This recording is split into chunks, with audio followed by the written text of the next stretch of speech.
How many projects have you started and haven't finished? How many? How many projects have you started? You had this great idea. You're like, yeah, let's run with it. Then somewhere within the process, you just stop. There's never enough money to complete the project, or you had a great idea, but you don't know how to flesh out the story, or your artist just ghosts you. These things happen on a day to day basis when you're creating comics. How do you finish? How do you finish? How do you take this great idea that's in your head and make it physically manifest in the real world when all you get are roadblocks? It's a real issue. Happens every day. It can get frustrating, it can get tiresome, it can create depression, anxiety. I've seen it. I've been there. I've been there. I remember coming up with a concept called God Cell. And who else? Tony Contrell, Vince White, some other dude was involved in the process. Roger something. I forgot his name. But that was Rashawn, whatever. Anyway, I came up with this idea, and I was talking to Vince White. I was like, hey, let's bring in some other creators. Let's make this happen. So the initial idea had to do with ley lines, and Vince was like, let's do a big crossover with black creators, and it was a thing. Somehow Tony Cottrell got involved, and he was like, yo, let's do it on Kickstarter, and it was a bad experience. Let's just leave it at that. But I'm talking about roadblocks here. When I first came up with the idea, it sounded great. Then it came to fleshing the story out. Other people wanted input on the story, and I was like, no, I know what I want to do. But the more voices join in, the more the story, it became frustrating to write. Having to put other people's characters in the story who didn't even really fit, but I had to make them fit. And that's one of the things when writers write for other people, you have to understand their character and how they will interact with a particular story. There's rules and regulations when it comes to other people's characters, even if the creator doesn't realize it. One of the things when you're writing on an independent level with new creators is a lot of them haven't thought out their characters' backstories. They haven't thought of their characters' power sets and the limitations. They haven't thought of the characters' personalities and how they interact with this type A or type B personality and whatnot. And surprisingly, they haven't even thought of their speech patterns and how their dialogue, if they're an engineer, should be different from if they're a construction worker. All of this can cause frustration.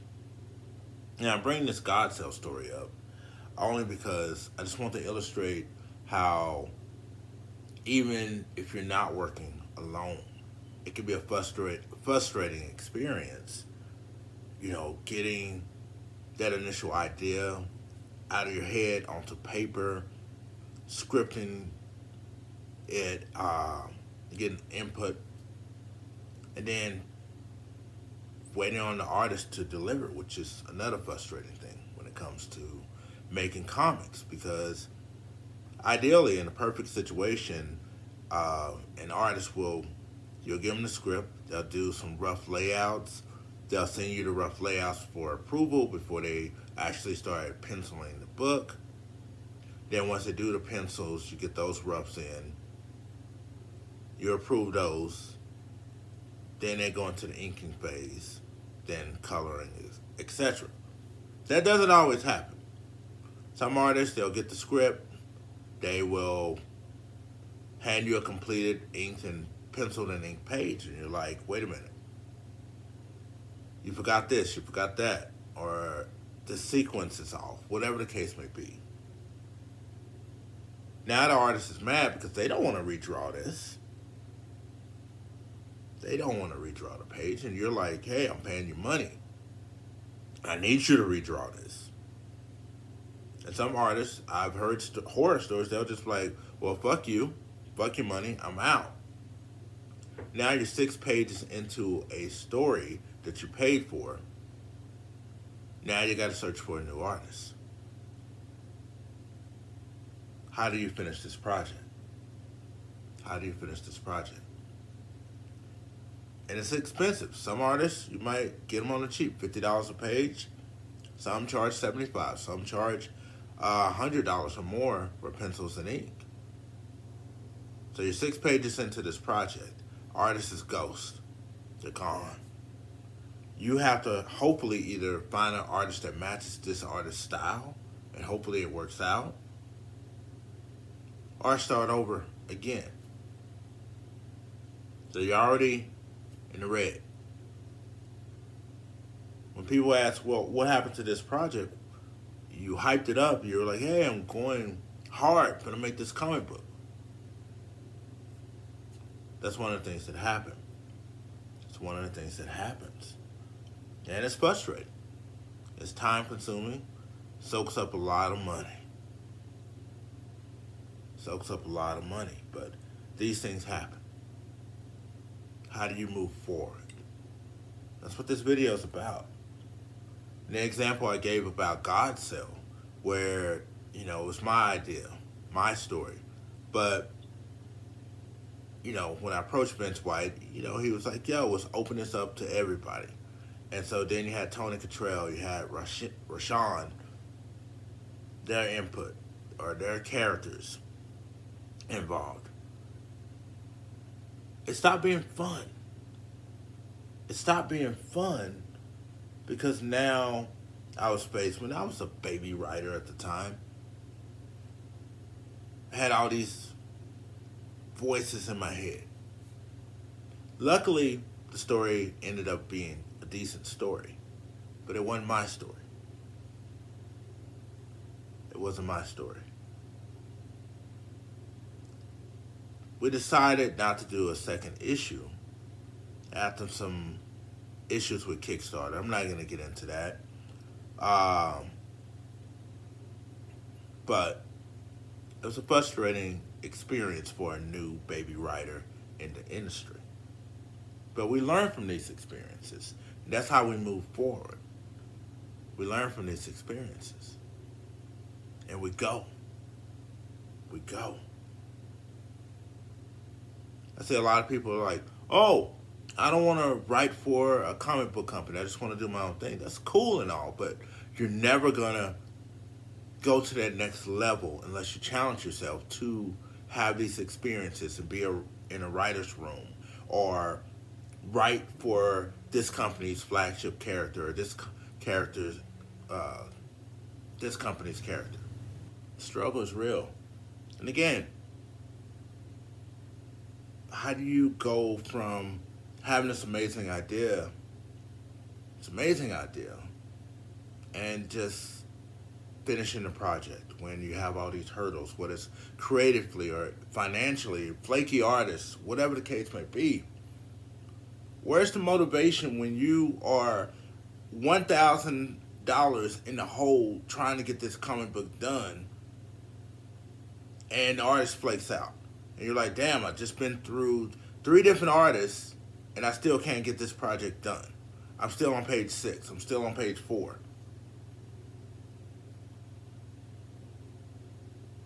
Meanwhile,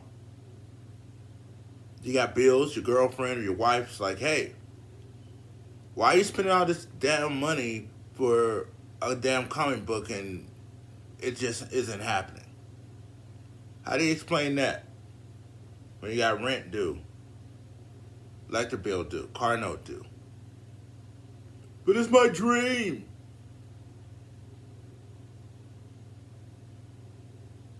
Sometimes bills trump dreams. It's a reality. But how do you go? How do you pivot? Hey, baby kitty. You know, how do you pivot when this happens? It's a hard question. And sometimes the pivot is not necessarily making a comic book. Sometimes the pivot is doing other things with your talents.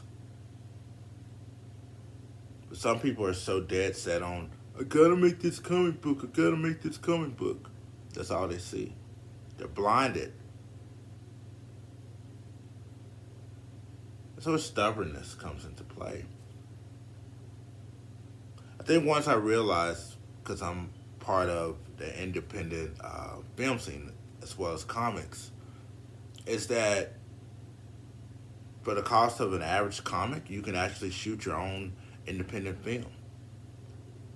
I've seen people shoot feature-length film for $1,000, for $2,000, $3,000, $5,000. Happens a lot. And you're like, wait a minute, I can have a whole film made for the same price that I created a comic book or less? Yeah, you can. Yeah, I can, bro.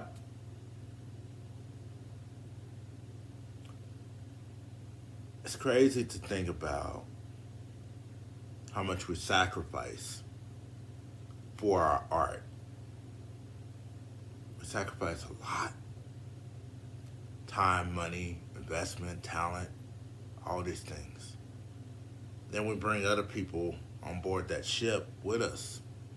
And they're trusting us to sell it to the future. Get it, sell it.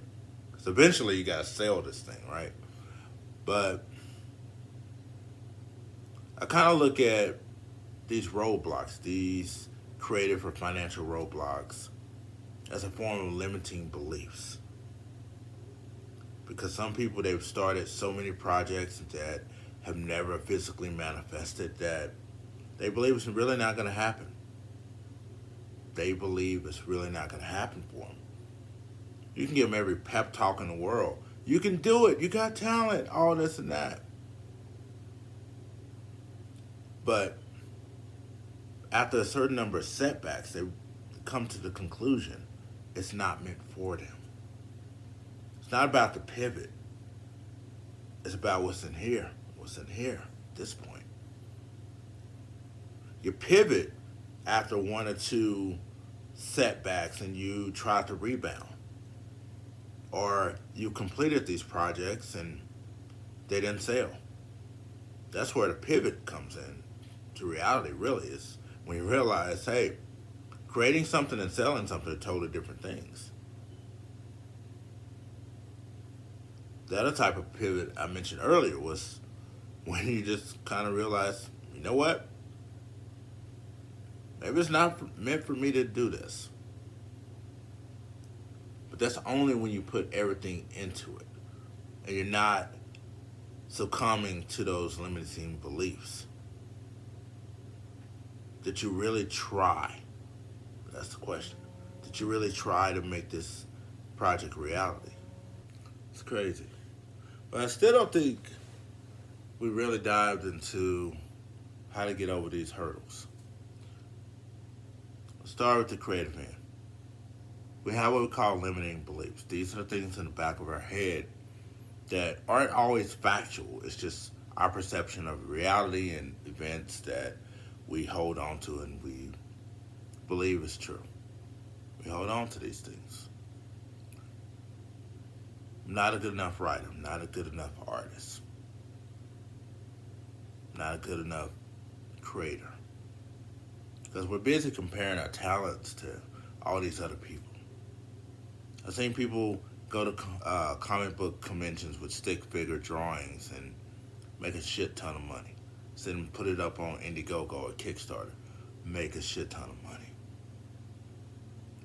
So in a lot of ways, talent is subjective. The difference between this person and that person, yeah, it's going to be a talent difference, but who wants it more? Who's hungry? Who has that hunger for more? If You're gonna get that hustler. They can sell anything. You don't have to be a Jim Lee or Rob Liefeld. You don't have to be a Adam Kerber. You can just be you. But if you want it more than the next guy, fuck the talent. Get yours. Talent will always be subjective. Who can sell this more? You or him, her, he, they, she, they, whatever the case may be. Who wants it more? Who wants it more? So if you get rid of those limiting beliefs and you replace them with some core values that tell you, you know what? I want to succeed. That's how you get over that creative slump. That's how you get over those financial humps. You have to reprogram your mind into believing that you're the shit and the urine, regardless of your talent level. Once you do that, fuck a roadblock. You know what? Writer's block. You create an outline for yourself, for your story. Then you create a business plan. What are you going to do once the story is completed? This is how you get over the creative huddle. This is how you get over the creative roadblocks. Because you have an outline that's going to base your story off of. You're not making shit up as you go along. You create a business plan. That way you know what to do with this book once it's finished. Financial end of. What I do with artists, I pay them 5 pages at a time. Once they complete a group of 5 pages, hey, here's the money for that.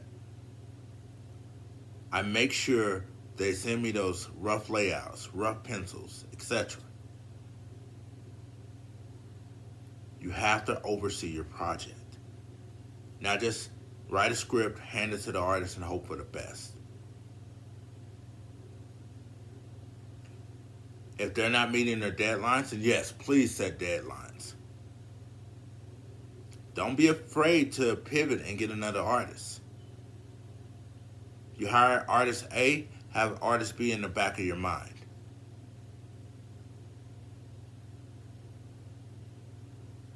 Be ready. Another thing I do, before I hire an artist, I vet them. I check out what books they've done. I contact creators. Like, hey, how was your experience working with so-and-so? Were they good at communication? Did they hit deadlines? How were they when you asked them to redraw something? Those are the only things I need to know. I don't want to know how they personally feel about them or, oh, well, they're a Trumper. I don't care. I just need to know if they are reliable, if they can communicate, if they can get the job done. That's it. So, to conclude, let me know in the comments, what projects have you started that you never finished and why? Was it because of creative reasons? Was it because of financial reasons? Or was it something completely different? And how did you overcome these roadblocks? Or did you? I'm the Andy Comic Book Guy. I'll see you in the next video. Peace twice.